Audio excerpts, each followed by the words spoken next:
Lula e o BRICS estão jogando pesado e os vira-latas bolsonaristas surtando. Enquanto eles lambem bota de gringo e se agarram no dólar como se fosse Bíblia, o economista José Cobori deu uma aula que desmonta essa ilusão. O império dos Estados Unidos está cambaleando e o BRICS pode enterrar de vez o sonho americano. O Brasil está no centro, incomodando geral. E para quem ainda vive de joelhos para os Estados Unidos, senta e chora, porque agora o jogo virou. Fala-se muito do BRICS e tudo mais. Vocês conseguiriam explicar aí, basicamente, o que é e para que serve BRICS? Que talvez a nossa audiência não saiba exatamente o que é. O BRICS, na realidade, as iniciais... Começou, na realidade, sem África do Sul. Era o BRIC, né? Uhum. Depois virou o BRICS, que é Brasil, Rússia, Índia, China e África do Sul. Isso foi quando? Foi no começo do... 2009, se não me engano, né? Foi em 2009... E aí, na verdade, foi até um economista americano que criou esse termo e os países, por iniciativa até do Brasil, né, que decidiu realmente entrar em cooperação entre esses países e acabou se tornando um bloco, digamos, no início já com a intenção contra-hegemônica, né, contra o sistema hegemônico mundial, que era essa ordem unipolar comandada pelos Estados Unidos, né. Desde o princípio, primeiro os americanos não levaram muito a sério. Até a posse do Trump, você via que ele não sabia, não entendia direito ainda o que era o BRICS. Mas na posse do Trump, na cabeça dele, e ele falou pela primeira vez sobre o BRICS, já ameaçando o BRICS por ele já ter uma intenção, ter o novo Banco de Desenvolvimento, que é conhecido como Banco do BRICS, a intenção de não utilizar o dólar nas suas transações internacionais. Isso para os Estados Unidos vai ser fatal. Porque o que mantém a hegemonia americana ainda é a hegemonia do dólar, que lhe confere um poder que foi chamado como um privilégio exorbitante, né? Você ter a impressora do dinheiro que o resto do mundo utiliza. Só que, desde o início eu digo, né? Isso aí eu acho assim, quando você tenta demonstrar muita força é porque você é fraco, né? Então a posição dos Estados Unidos, com a ascensão da economia chinesa liderando esse bloco, que é o BRICS, que hoje já não são só os 5 países originais, né? Já tem... o próprio Irã, né? Essa guerra do Irã também é uma forma de tentar atacar essa união que existe no BRICS, principalmente Rússia, Irã e China, né? Já fazendo ali o que eles chamam do corredor norte-sul, a própria intenção da China da nova rota da seda, né? Da iniciativa chamada Cinturão e Rota. O Irã ali é um ponto central, principalmente porque ele está no Oriente Médio, né? Que muitas vezes, por muitos especialistas americanos, é chamado de Ásia Ocidental, né? Não é nem Oriente Médio, porque quando se pega todo o continente asiático, é como se fosse realmente o Oriente Médio ali, a Ásia Ocidental, né? Porque ali é a transição do Oriente para o Ocidente, né? Então, a parte terrestre passa ali pelo norte do Irã e vai até a Turquia e chega na Europa, né? É a parte marítima que eles estavam tentando, e depois o Ricardo tem muito mais conhecimento dessa geografia do que eu. Mas, assim, os movimentos geopolíticos que você vê é tentando realmente afetar o BRICS. E o BRICS ele tem evoluído, inserindo outras nações, já representam mais de 50% da população mundial, praticamente mais de 40% do PIB. A China sozinha, já a produção industrial dela é maior do que os Estados Unidos e a Europa juntas. Então, assim, passou a ser um bloco que realmente ameaça a hegemonia americana. E quando esse bloco começa a fazer suas transações, pelo menos por enquanto bilaterais, sem passar pelo dólar, como o Ricardo falou, não faz muito sentido, né? Eu troco pela sua moeda, eu troco pelo dólar e pago você, aí você pega e troca pelo dólar. Faz sentido passar, faz nas duas moedas, né? Então essa última viagem do Lula para a China foi também reforçando, né? Indo além até isso. Depois a gente pode falar um pouquinho mais sobre essas estratégias do mercado financeiro, que é fazer swap cambial sem utilizar o dólar também, porque hoje todas as ferramentas que o Brasil e os outros países utilizam de swap cambial em dólar, né? Não faz muito sentido também.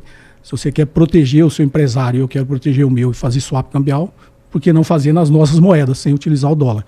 Então, todos esses sinais, por isso o Trump, desde dias da posse, ele fala, perder a hegemonia do dólar é como se perder uma guerra mundial. E é verdade, porque o que mantém todo o poderio americano, inclusive a capacidade dele financiar o seu poderio militar, é a hegemonia do dólar, né? Os Estados Unidos agora aprovou estourar lá a dívida americana em mais 5 trilhões de dólares. Só que o que é você poder emitir mais 5 trilhões de dólares? Você não pode emitir 5 trilhões de dólares de dívida se você não tiver mercado para vender essa dívida. E o mercado que os Estados Unidos utilizam para vender essa dívida é o mercado global. Se o mercado global parar de comprar essa dívida, ele teria que se financiar internamente. E ele não tem como fazer isso. Então, ele perder realmente a hegemonia do dólar é perder esse poder que ele tem, né? Um poder econômico incomensurável, que financiou ele ter aí quase 800 bases militares espalhadas pelo mundo. Ainda mais agora ele incentivando guerras. Isso é dinheiro, né? Ele precisa estar ajudando Israel, é dinheiro que ele tem que mandar. Abandonou a Europa lá e a OTAN, porque ele não tem como várias frentes de batalha ficar mandando armamento e financiando todos os países. Então a grande preocupação dos Estados Unidos é econômica. E atacar o BRICS faz parte da estratégia dele. Então, como o professor Ricardo falou, atacar o Brasil é atacar o BRICS. Atacar o Irã é atacar o BRICS, né? E no final do dia, o objetivo final é tentar minar esse poder econômico que a China, que é irreversível, né? Essa ascensão econômica chinesa. Então o BRICS é um bloco contra-hegemônico. E é um bloco diversificado, né? Além de ter o BRICS, a China também tem feito vários acordos com o continente africano, na Ásia Central, então com a própria Rússia, a parceria que tem com a Rússia, com o Irã. A China tem atuado em várias frentes, mas um bloco que reproduz o que seria um bloco contra-hegemônico é o BRICS. Entendi. E eu achei que na última cúpula dos BRICS, pelo menos é o que os diplomatas brasileiros estavam falando, né? Porque quando você pega os 4 fundadores, ou até a África do Sul, vamos colocar, vai. África do Sul, China e Rússia tem uma postura bastante contra Estados Unidos, bastante anti-Ocidente. Agora, Índia e Brasil é meio que aquele meio termo, negocia com os dois lados, né? Como a cúpula foi sediada no Rio de Janeiro e o Brasil que ia propor os temas, eu achei que o Brasil ia fazer aquela meio mais blasé, assim, sabe? Vamos colocar, por exemplo, a questão da saúde. E realmente formou uma comitiva na última cúpula para as doenças dos países subdesenvolvidos. Muito por culpa também dos Estados Unidos, porque os americanos, eles saíram da OMS, isso já comprometeu bastante a ajuda que eles davam para os países pobres, e acabou também o USAID, que também, querendo ou não, financiava ajuda sanitária para os países pobres.